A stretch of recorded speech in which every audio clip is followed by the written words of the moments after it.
The following podcast is a W2M Network original production. Visit W2Mnet.com for all of our other great podcasts, plus news, reviews, articles, and opinions from the worlds of wrestling, video games, football, and entertainment.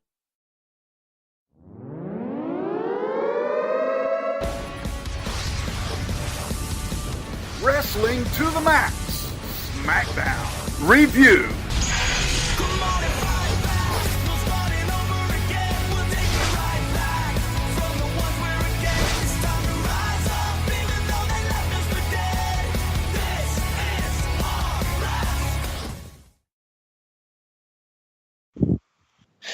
And we are live to tape the W2M Network here for the Wrestling to the Max Smackdown Live review for December 5th, 2017. My name is Harry Broadhurst. Thanks for joining us, everybody. Joining me at this particular moment, my co-host, Miss Liz Pugliese. Good evening, Liz. Hello. Our executive producer, the head man, the head honcho of the W2M Network, Sean Garmer, behind the scenes, helping make things run technically smooth for you. And if you enjoyed this, by all means, make sure you check out our website online, www.w2mnet.com. As well as I want to say thanks real quick as well to lastwordonprowrestling.com and 411mania.com. for having us on there on occasion as well. With that being said, we're getting a little bit of a late start tonight, so what do you say we get right into tonight's SmackDown Live review, Liz? Sounds like a plan. All right. Speaking of people with plans, we opened SmackDown tonight with a quick video recap of what happened last week between the main event, the no disqualification main event, of Kevin Owens taking on Randy Orton, where Kevin Owens and Sami Zayn outsmarted Randy Orton, and Kevin Owens pinned Randy Orton with a bullfrog splash. Their words, not mine. Anywho, we come back into the arena, and our good friends Sami and Kevin are addressing us, discussing how they outsmarted the system. Sami, in particular, being a very, how do I put this in a family-friendly environment? Passive-aggressive douche, I believe, would be the best way to describe him tonight on SmackDown. He's really getting into it, which is good. As he taunts Shane McMahon's banning him from ringside when he hits Orton with a chair in the aisleway. Orton does not take too kindly to being treated as such and talked about as such, and proceeds to RKO Kevin Owens out of nowhere. This one actually looking pretty good because you don't see Orton until he's midair in the RKO, so I gotta admit, it looked pretty cool. And then Shane McMahon comes out to let Kevin and Sami know that it will be Randy Orton and a partner of his choosing taking on Kevin and Sami at Clash of Champions. Not this Sunday, but the Sunday after. We'll have predictions next week. And in addition, tonight on SmackDown, we will see Randy Orton versus Sami Zayn, and Kevin Owens will be handcuffed to ringside. You know, we were talking about how the beginning of SmackDown had turned into somewhat of the Shane McMahon show. It was kind of nice to see somebody other than Shane take the ball to open this week's episode of SmackDown. Agree? Agree. Unfortunately, he still showed up. Yeah, but he only showed up for a few moments at the very tail end. No, I know. This time was much better. What did you think about the segment overall? No, it was really good. I'm really into Kevin and Sami. I think a lot of people found Sami before this, really boring, but I think the whole thing he has going on really just seems to come naturally to him. It doesn't seem forced at all. So it's pretty enjoyable.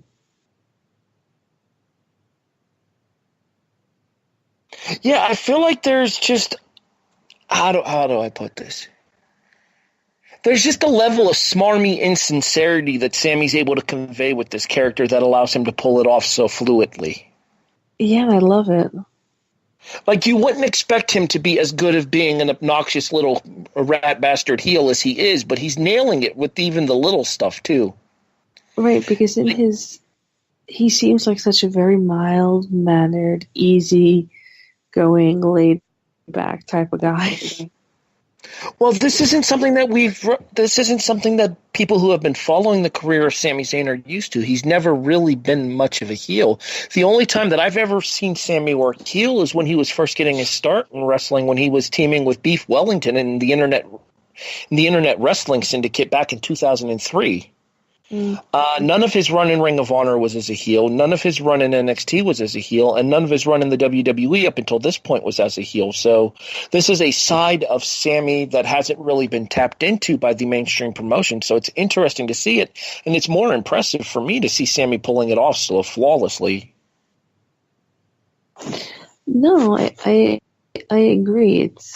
I think if it was Sami the way Sami always was doing this, I don't think it would be nearly as interesting. So we take our first commercial break there. When we come back to the ring, Aiden English and Rusev are in there, and we're about to listen to the 12 Days of Rusev. I would buy that. Got it all. Oh my god. I want the whole thing. I want to buy that as a single on iTunes. Mm-hmm. Jim Johnston. Oh, wait. Never mind. Was that confirmed? I sad about Jim Johnston being ushered out the door.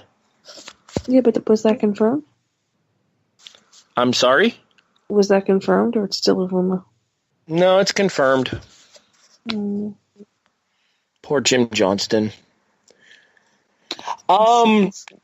If I'm not mistaken, I think it was you in the wrestling group chat that we have for W2M for Wrestling to the Max on Facebook that said that you wanted a Rusev Day shirt. Yes. I don't buy t-shirts. I don't buy a lot of... Actually, I don't really buy that much wrestling merchandise in general, but I would totally buy that shirt. Probably wouldn't wear it, but I would totally buy it. I would just like to point out that, once again, every day is Rusev Day. And if you noticed, once the match actually happens, and we'll talk about the match here in a second, you can actually see Aiden English trying to crowd in an every day is Rusev Day chant. I missed that, actually. It made me chuckle to no end. All right. The match itself actually sees Rusev and Aiden English taking on the New Day, the big New Day team as well, of Kofi Kingston and Big E.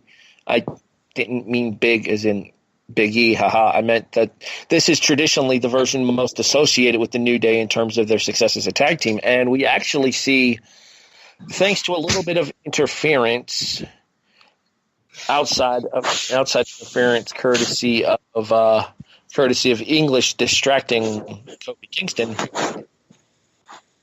Rusev and Aiden English pick up a victory here. You remember when we said it was a triple threat for the tag team titles? And do you remember our first take when we tried last episode and I said that it may end up being a fatal four-way for the tag titles? You know how much I normally say I hate fatal four-ways? I would not mind it in this case. Is it because it's Rusev and Aiden English? Mm-hmm.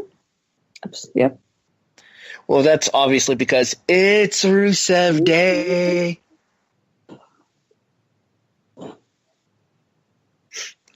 That is the one time this episode I'm going to do that. I got it off my chest. I feel better. We're moving on.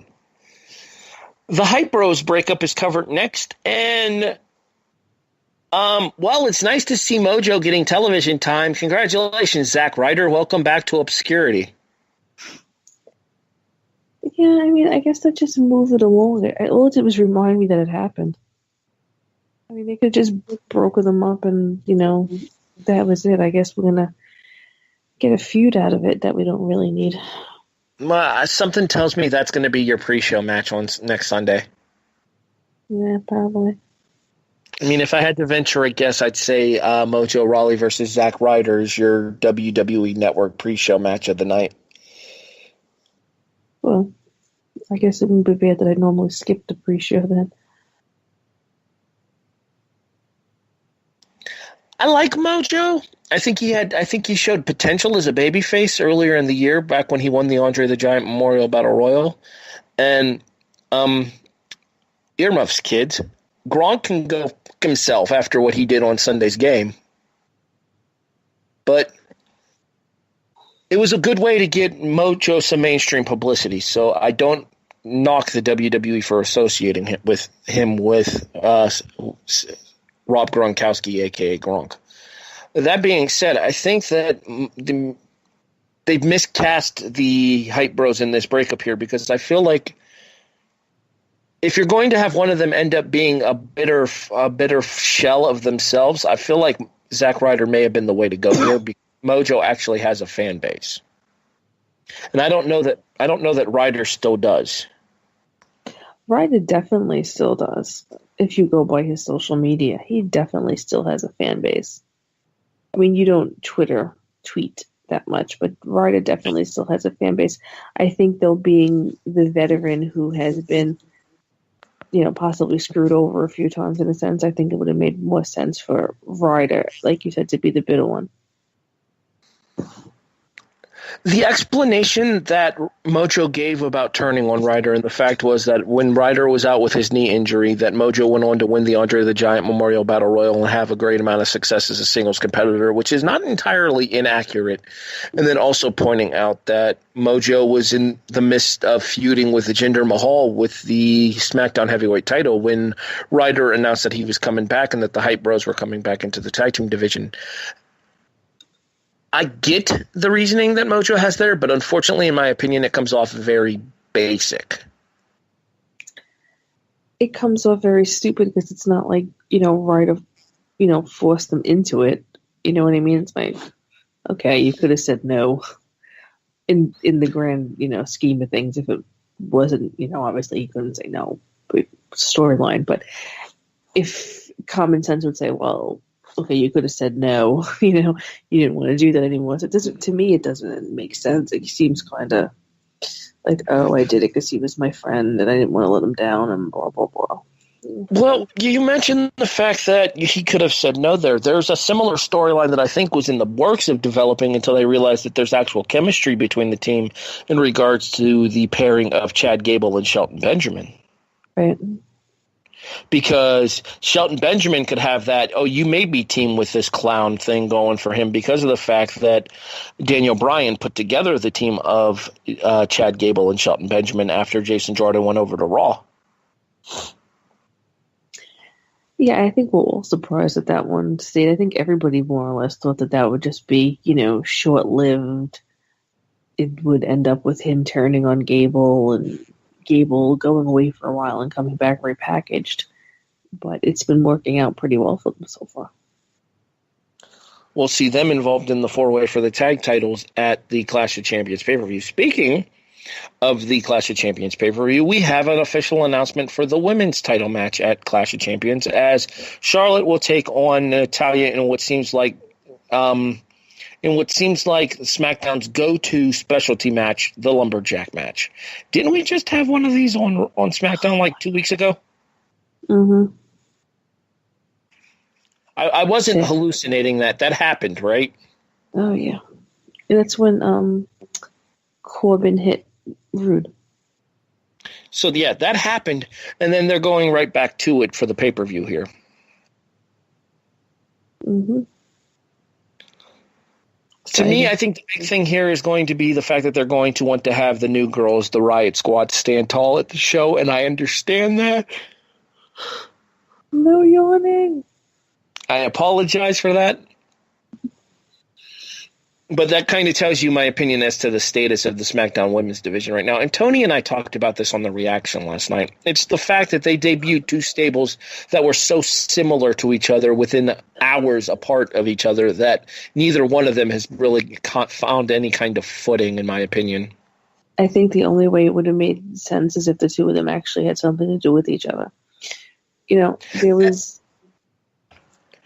Well, that was kind of the rumor for a while that it was supposed to be Paige that was leading the NXT call-ups here, but Paige has had nothing to do with Ruby, Liv Morgan, and Sarah Logan before, whereas she has an actual connection to Sonya Deville and Mandy Rose because she was a coach on the season of Tough Enough that Deville and Mandy Rose participated on as Daria Barnetto and Amanda Sacramento, respectively. But you don't really need a connection. They could fabricate one, they ran into each other, or whatever. So-and-so said this and the other one thought about it. I mean, they could fabricate a connection. It doesn't matter. They don't need an actual, connection. They put people together all the time. the two staples coming one right after each other. I don't know. I mean, the women's division, I've said it before, it always falls flat. I know you don't watch it, and I actually only started watching it this season, but on Total Divas, there was this whole big fight with Lana and basically, well, Nia, whoever, Natalia. And she said something, and whether it was scripted for the show or not, it's actually a very good point. It chronicles her trying to wrestle and then being told, it's not going to happen and whatever, and her being upset by it. But anyway, she basically says that the women are never going to be taken seriously, like the John Cena's and the whoever, if they can't speak and wrestle. And she calls them out, and basically, like Lana, I think we can all say cuts a good promo, and she's telling them about like acting classes and this and that, and she's right. Most of the women are so flat and so, boring and uninteresting when they speak that the division, no matter what they do with it, just seems to keep getting stale after, every few weeks. It just seems to be going right back to what it was. I can think of one person in particular that fits that particular description. The current SmackDown Women's Champion, who has low speaking robot voice and high speaking robot voice. Yeah, I mean, a lot of them are, like that. I mean, as much as I like Natalia, she's really not that good. None of them are, really. I mean, some of them. I mean, Alexis is pretty good. 1 second. Oh no, stop it. My dog is going crazy again. The dog's revenge, week 2. Pretty much, but it was an interesting point that she made. Again, I don't know if it was scripted for the show, whatever. Total Divas being, what it is, but she's right. She's definitely right. I can't bring myself to care about Total Divas. I appreciate that you're watching in order to give us a little bit of a recap and an explanation when things tie in, but I can't bring myself to care. I know. I usually I don't actually watch. I don't watch it when it's on. I watch it the next day on Hulu, so I can mute the parts I really don't care about and just fast forward it.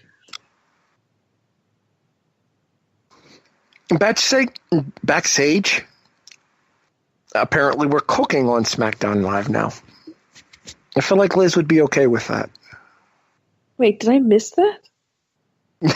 Backstage in the locker room, we see a confrontation between Baron Corbin and Robert Roode, which, why do I keep calling him Robert Roode? I don't know. Baron Corbin and Bobby Roode, about the fact that a certain show-off was added to their match to take the loss. I mean, to add intrigue to the contest. Yeah. Okay. Too subtle?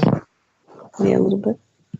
Anyway, Ziggler ends up arriving on scene and calling them out, and then mentions that he'll be watching closely when they have their singles match a little bit later on in the evening.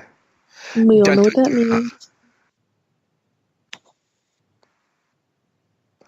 Our next contest, scheduled for one fall, is the official devastation of 2 jobbers. You know what? I didn't catch their names, and frankly, they don't matter. Harper and Rowan continue to look strong as a tag team here, but while they're having a 4-way for the tag team titles over on the pay-per-view, honestly, it's not really going to amount to much of anything until they decide to give Harper and Rowan a program that they can work with. That being said, as somebody who is a very what's the word I'm looking for? Not stargent, very stark advocate for the team of Harper and Rowan, I'm perfectly okay with the little stuff like this that'll keep them relevant until they get something bigger to move on to. Let's just not make a habit of them murdering jobbers, especially with those lines on the floor.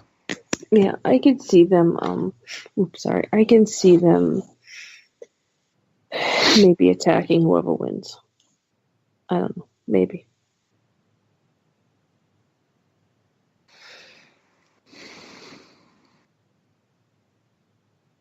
Sorry, I had to stifle a yawn there. Yeah, I could see that as well. I think that or end up costing somebody the match. Mm-hmm. maybe they get involved and cost the New Day the match, so that way the Usos can continue to feud with Gable and Benjamin, and you can move the New Day towards a eventual pairing with the team of Harper and Rowan. Which would be interesting because it would cause the New Day to become a little bit more serious, which I actually think they need to.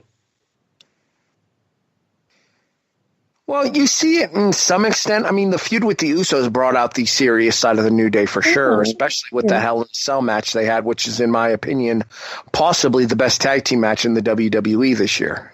No, definitely. So you see like flashes of that more serious side to the New Day that you were talking about.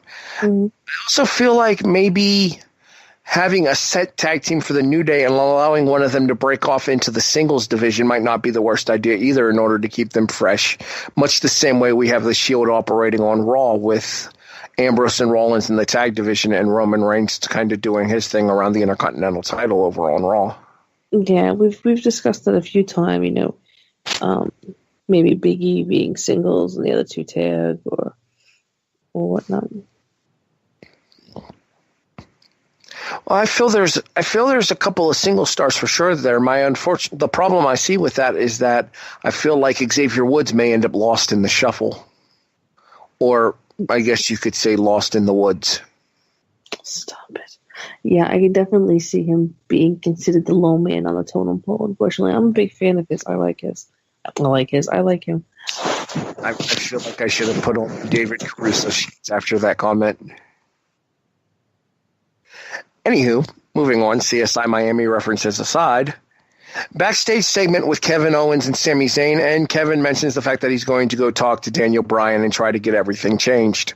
We'll talk more about that a little bit later on. Back to ringside we go, and it is the aforementioned Bobby Roode Baron Corbin match, which sees Baron Corbin getting disqualified in about 4 minutes after Dolph Ziggler interferes. Shocker. Yeah, it's not a shocker. As soon as somebody's at takes part in the announcing, pretty much something's going to happen. It was a pretty decent, match for what the limited time that we got. I think it was smart to keep this short, though, as to not give away a potential singles match down the road between these two, because I don't think that Ziggler's going to have any kind of extended interaction in this program. Therefore, I feel like the U.S. title is in a program is definitely in the offing for Roode and Corbin at this point. Yeah, I agree. I think Dolph is going to end up doing something else. Leaving for Ring of Honor? Yes, I agree. You think so? Okay, he was hold on. He was rumored to be leaving before.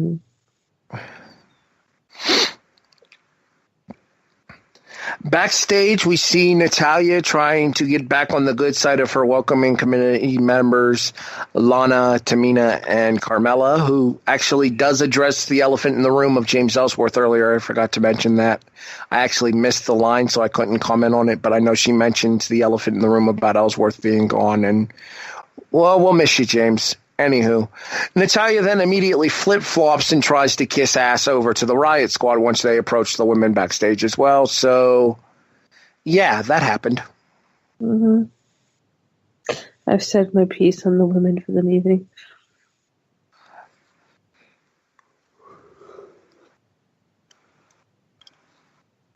I don't know why I'm so tired tonight. Moving on, WWE Tribute to the Troops announced for WWE Week next week. You can listen to myself and Tony do Raw on the reaction. Me and Liz will be back for SmackDown and 205 Live next week. Paul and Gary will have NXT on Thursday when they usually have NXT. You couldn't pay me to review this Tribute to the Troops show. It's a shell of what it used to be. Yeah, it's just like one big, look at us. Look at what we're doing. That's right. Not to mention Machine Gun Kelly. That's the best we could do. Ugh. No interest whatsoever. Hey, that snoring thing is my gimmick, Liz. Sorry, I couldn't. It just happened. I'm so sorry. No, you're not. You completely stole my gimmick, and you're 100% okay with it. I know how you operate over there. That's pretty true. I feel infringed. Sue me. Almost as bad as I'm going to feel having to watch Machine Gun Kelly. Nope, that's getting muted. Anywho, next. Non-title match sees Charlotte take on Tamina here. Rumor has it that before the Riot Squad got the call up to SmackDown, that this was actually the planned women's title program over on the Blue brand. No way. I could see it. I mean, they've been kind of teasing that they were going to do more with Tamina after the association with Lana. And Charlotte's kind of run the course of the top women over on SmackDown so far. She's already made her way through Natty. She's beaten Natty for the title, as well as had a series of matches against Natty on pay-per-views leading up to that. She hasn't really done anything with Naomi or Becky, but at the same time, there's not much you can do with Naomi and Becky when they're off filming a movie. So Tamina's kind of the only real opportunistic match that hasn't happened thus far over on the Blue brand with regards to Charlotte until the call-ups of Ruby Riott, Sarah Logan, and Liv Morgan.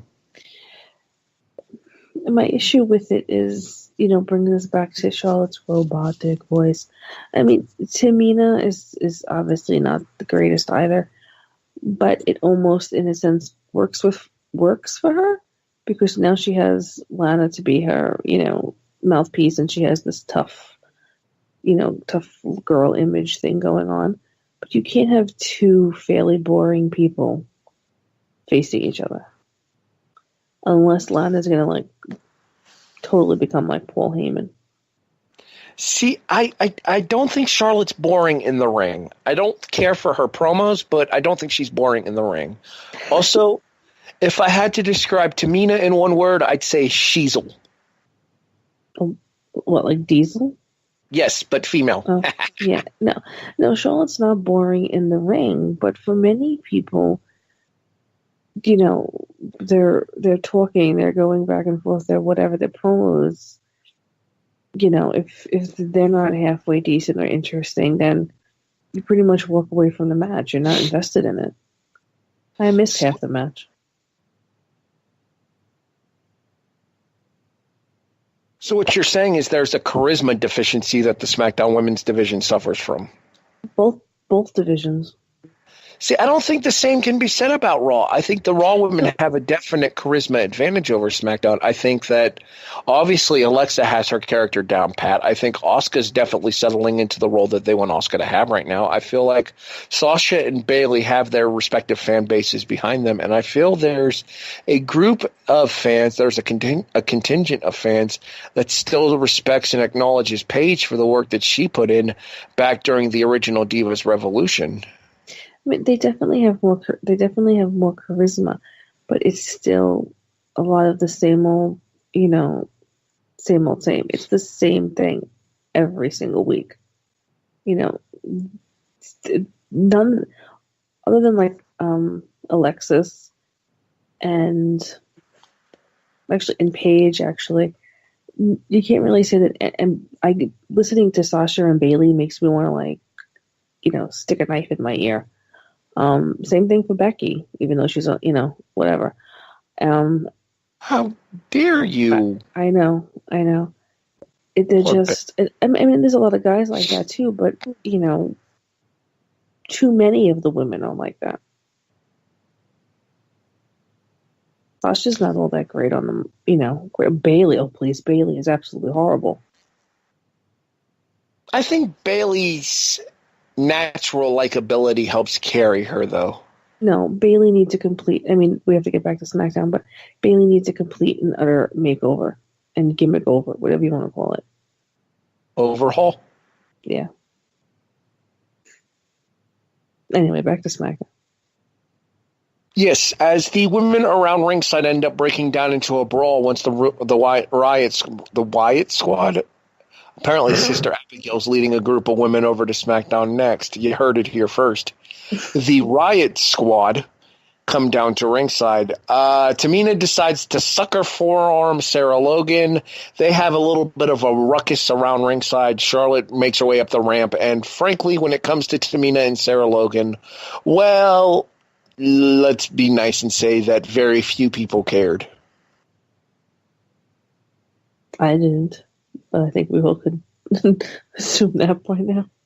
Well, that's why I said let's be very nice and assume that a few people cared, because I clearly didn't either. Nope. I think the problem with 5 of the women, including the 3 over on Raw, Paige's, Paige, but the 5 women, and we've said this, before to a degree, it's fine. They will have their own, actually it's similar to what I say for 205. They all blend in, maybe not with each other, but with other people. They didn't really do, except for, I guess, Ruby herself there. Roxy, what's her first name? The Riot chick, whatever her name is. Ruby. Yeah, Ruby. I don't know why I said Roxy. I don't know why for a second I thought it was Roxy. They all blend together. In a sense. There's nothing to really make them stand out. Their gear, for the most part, is very amateur-y looking. So you don't even have them showing up, in great gear, keeping their looks. It looks like, amateurs coming to try to play with the professionals. Yeah, that's the one thing you can definitely say is different about the three woman group over on Raw, and the fact that, and I guess I don't mean to say this as an insult, but I guess it's going to kind of come off as one. Mandy, Sonya, and Paige have the look of professional wrestlers. Mm-hmm. Whereas Sarah Logan's wrestling in what would probably be something she'd wear on the farm. Liv Morgan's wearing Jersey Valley girl stuff, whereas Ruby Riot's the only one of the 3 that actually has a legitimate look to her. Yeah. And it's, the tattoos, the hair, awesome. The actual gear that she's wearing, I don't know. I think they could have tweaked it and made it look a lot sleeker and kept the look. Well, that's kind of been the same look that she's had throughout her career, though. So I kind of understand wanting to stick to something. No, but you can stick to it with updating it. I mean, if you're going to bring her up and have her go head to head with Natalya and Charlotte and this one and that one, keep her look. You can keep that look with making it look better. I mean, I'm no freaking fashion plate at all, but that annoys me. You know what that just reminded me of? There were no fashion files on tonight's episode of SmackDown. You are correct. How will I know what happened to the Ascension after the gas bomb went off? How dare you leave me in suspension for the Ascension? Moving on. I could hear the audible groan in your voice after I said that. Anywho. I'm shaking my head. Yeah, I get that reaction a lot, usually from women. Anywho, main event is indeed Sami Zayn versus Randy Orton with Kevin Owens handcuffed to ringside. Apparently, there were bolt cutters underneath the ring because, of course, there are. Kevin eventually gets freed. It matters not because Orton gets the victory with a roll-up finish. Your thoughts on the match first, and then we'll talk about the post-match. It was pretty good. I enjoyed it. It had some fun moments to it. I think it was probably more invested in that match than any of the others throughout the night.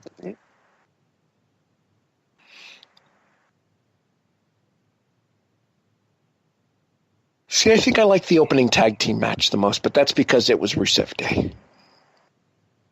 Every day is Rusev Day. That needs to be on the t-shirt. Mm-hmm. Anywho,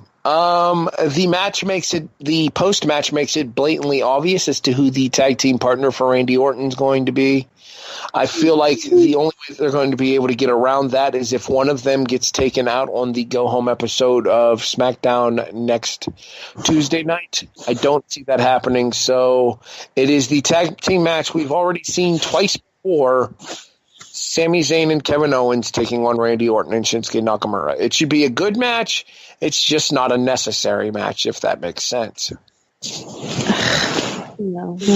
I mean, it makes sense. I agree with you. All right, I know you had a big gripe about this, so let's talk about how the show wraps up. Daniel Bryan and Shane McMahon backstage in the, I assume, general manager's office. Daniel says there, now you got to see them get a bit of a modicum of revenge against them, and we have the match scheduled there. Are you done messing with them? And then Shane says, no, I'm not done. I'm just getting started. And Bryan gives him a look when he says so, and then Shane continues by stating that he's going to be the special guest referee for the match, and that if Sami Zayn and Kevin Owens lose the match, then they will be fired from the WWE in totality, not just being removed from the SmackDown roster. So, okay. My biggest fear. Well, I've enjoyed the build-up of the. Daniel being upset with, Shane, the dissension in the ranks there. I can't stand the Shane becoming almost authority-ish. Because that's one thing I've always liked about him, where he was fine. He was the general manager or whatever the hell he is, and but he wasn't as bad as his sister. Now he's as bad as his sister, basically. And my biggest fear, I could help but think, was that we're going to find out that Daniel can wrestle again, and he's going to be stuck having a match with Shane as his first match back ever, which would just be horrific in so many ways. So I like what they're doing there. I think it could be very interesting, but I hate that feeling you get where they telegraphed the whole thing. Is Daniel will probably interfere. Are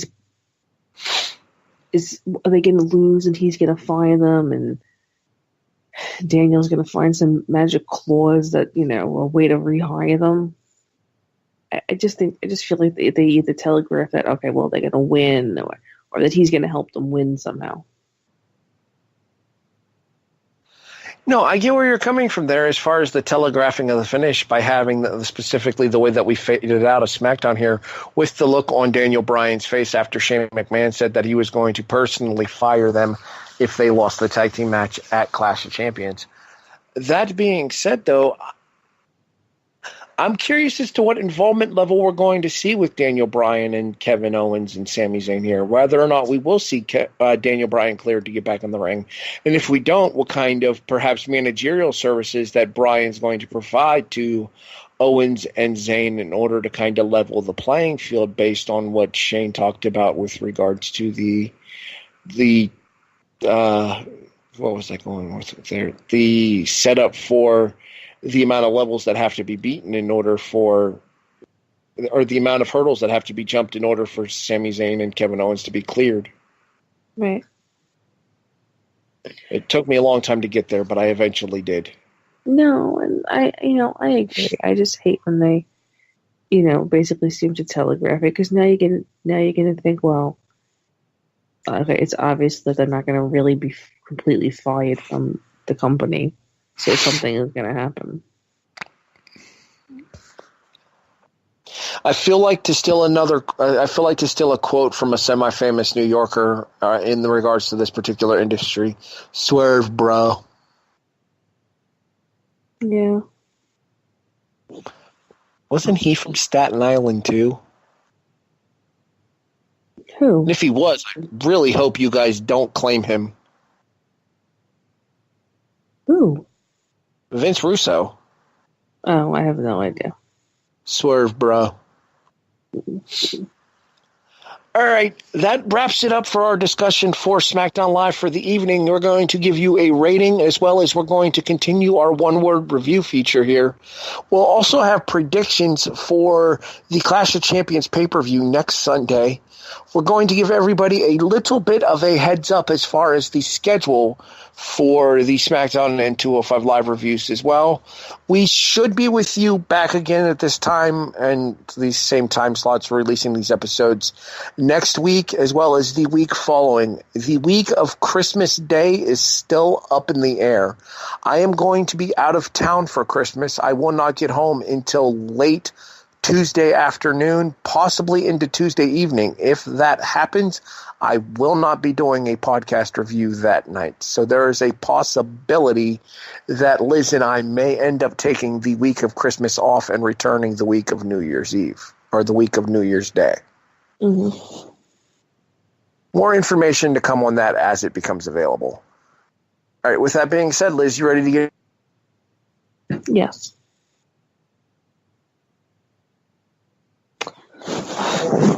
Put tonight's episode of SmackDown. Wait, so my headphones knocked out. What did you say?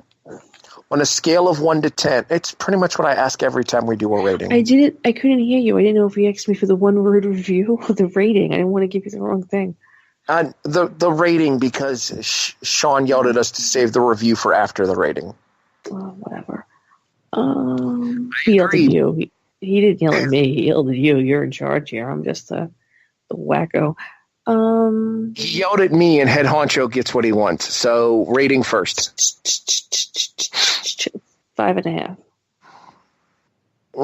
I think that's a little low. Personally, I would go 6, but I do think that Raw was the better show this week. Yeah, definitely. The reasons for your 5.5?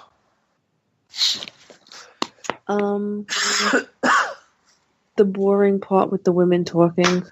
The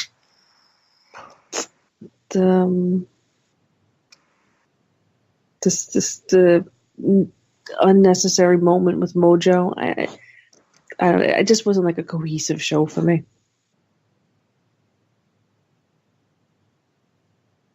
Because while I enjoyed the tag team match, I don't feel like it was really anything that you're going to remember to come this time next Tuesday night. Yeah, the women's match and the match between Corbin and Rude were just there. The main event, given what those two men are capable of, was, in my opinion, something of a disappointment. Mm-hmm. And like you talked about, with Shane kind of slowly developing into that Stephanie McMahon authority, I don't like you, so I'm going to make your life miserable character. It doesn't work for him. No, it does not.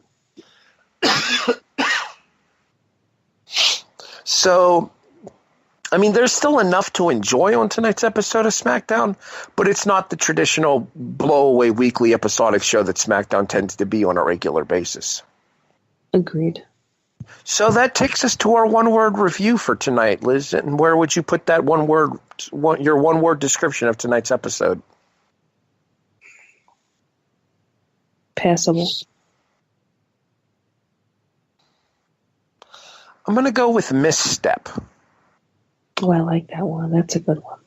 I feel like tonight was kind of an off night for the Blue Brand because usually they bring it on a week-in, week-out basis. And as we were talking about when we were doing our show rating, I feel like it was pretty clear because I gave Raw a 7.5. Oh, wow. So I think it was pretty clear this week that Raw was the better of the two shows. I mean, it's similar to why I said, passable not in the sense that you can skip over it, but passable in the sense that it was a decent show. It had its moments. So when you mentioned the cohesion or lack thereof, I was kind of expecting you to say incohesive as your word to describe SmackDown tonight. Oh, I wish I thought of that one. Darn it. That's a good. The way you were talking about it while you were giving your reasoning for your rating made me think of incohesive for your word. That's a good word. All right, so 205 Live will be next here. If you're interested in anything else in relation to Wrestling to the Max or the W2M Network, make sure you visit us online at www.w2mnet.com. And in addition, you can also check us out over on lastwordonprowrestling.com as well as on 411mania.com. Jesus. Sorry, I'm having some issues here. I'm not fully over a sinus congestion that kept me out of the show a couple of weeks ago. But anyway, make sure you hit like and subscribe on all of your various podcast listening availabilities, Stitcher, iTunes, Apple Play. I'm sure there's a couple others that I don't remember off the top of my head. If you listen to the W2M Network on a regular basis, you'll hear the various locations with which you can find it.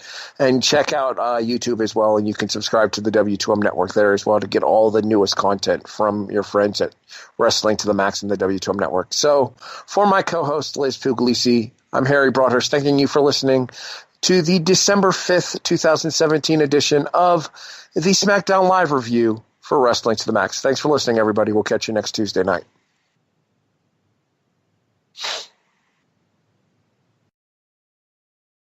The following podcast is a W2M Network original production. Visit W2Mnet.com for all of our other great podcasts, plus news, reviews, articles, and opinions from the worlds of wrestling, video games, football, and entertainment.